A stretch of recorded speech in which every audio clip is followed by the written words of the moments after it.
বৃত্ত নিয়ে করা পূর্বের ভিডিওতে আমি বৃত্ত এবং বৃত্তের জ্যামিতিক উপাদানের মধ্যে যত রকমের সরলরেখা ও বক্ররেখা আছে তাদেরকে নিয়ে আলোচনা করেছিলাম। আজকের ভিডিওতে আমি বৃত্তের অন্তর্গত যত রকমের কোণ আছে সেসব কোণ নিয়ে আলোচনা করব। প্রথমেই আমি বৃত্তের কেন্দ্রস্থ কোণ ও বৃত্তস্থ কোণ নিয়ে আলোচনা করব।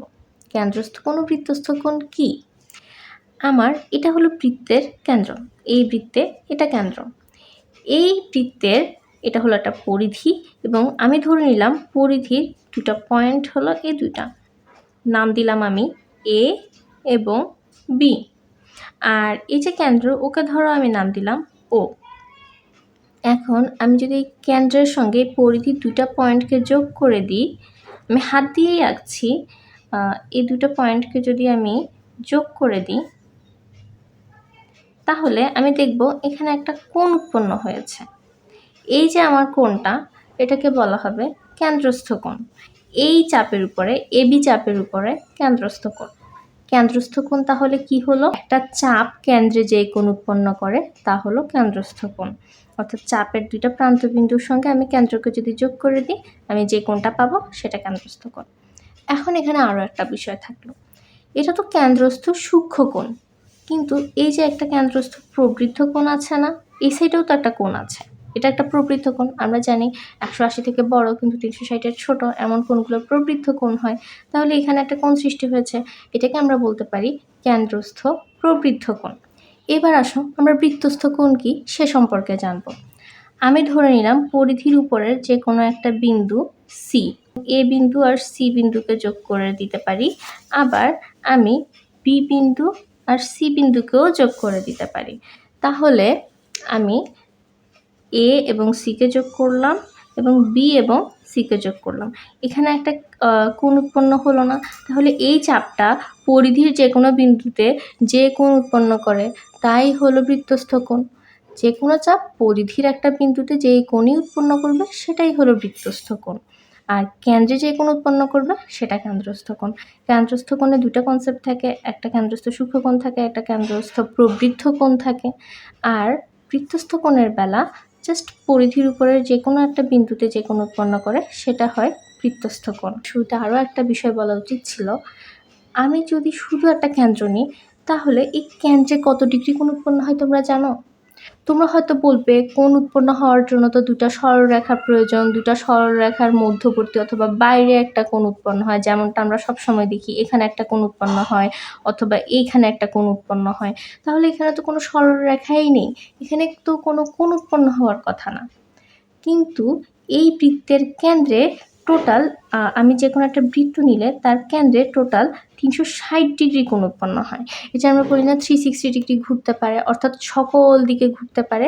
এটাই বোঝানো হয়েছে যে ওর এখানে যদি আমি একটা রেখা কল্পনা করি, এখান থেকে ঘুরে ও আবার এখানে আসলো, এই এতটুকুতে ওর 180 আর এতটুকুতে ওর 180, টোটাল একটা কেন্দ্রে 360 ডিগ্রি কোণ উৎপন্ন হয়। এটা বুঝলাম। এখন আমি যদি কেন্দ্রে একটা ব্যাস আঁকি, এই আমি একটা ব্যাস আঁকলাম। এবার এই ব্যাসের মধ্যবিন্দু তো কেন্দ্র, আমরা কি জানি টোটালটা আমার ব্যাস, ব্যাসের অর্ধেক ব্যাসার্ধ, আর ব্যাসার্ধর একটা প্রান্তবিন্দু হলো কেন্দ্র। বা এটাও আমরা জানি যে ব্যাসের মধ্যবিন্দুটাই অ্যাকচুয়ালি কেন্দ্র। তো আমি এখন বলতে পারি না একটা ব্যাসের কেন্দ্রে কত ডিগ্রি কোণ উৎপন্ন হয়? খুবই সিম্পল, ব্যাসটা একটা সরলরেখা, তাহলে এই কোণ দুটো সরল রৈখিক কোণ, অর্থাৎ 180 ডিগ্রি কোণ উৎপন্ন হয়। এখানে আমার উৎপন্ন কোণটা হলো 180 ডিগ্রি। এখন আবার আমরা আগের কনসেপ্টে ফিরে যাই। এদের মধ্যে বলেছিলাম কিছু সম্পর্ক আছে, তো একটা ছোট সম্পর্কের কথা বলি। একই চাপের উপরে যদি আমার কেন্দ্রস্থ কোণ আর বৃত্তস্থ কোণ থাকে তাহলে এই কেন্দ্রস্থ কোণের মানটা বৃত্তস্থ কোণের দ্বিগুণ হয়। কেন্দ্রস্থ কোণ 2 ইন্টু বৃত্তস্থ কোণ।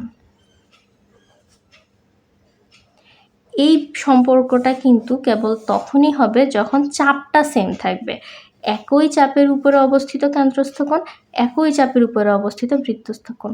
এখন তুমি বলতে পারো কেন্দ্র তো ফিক্সড, তাহলে কেন্দ্রস্থ কোণটা তো এখানেই হবে, কিন্তু চাপের এই কোণটা এই বিন্দুটা তো আমি ফিক্স করে দিই নাই, তাহলে এটা তো এখানেও হইতে পারতো, এখানেও হইতে পারতো, এখানেও হইতে পারতো, তাহলে কোণগুলো কীরকম হবে?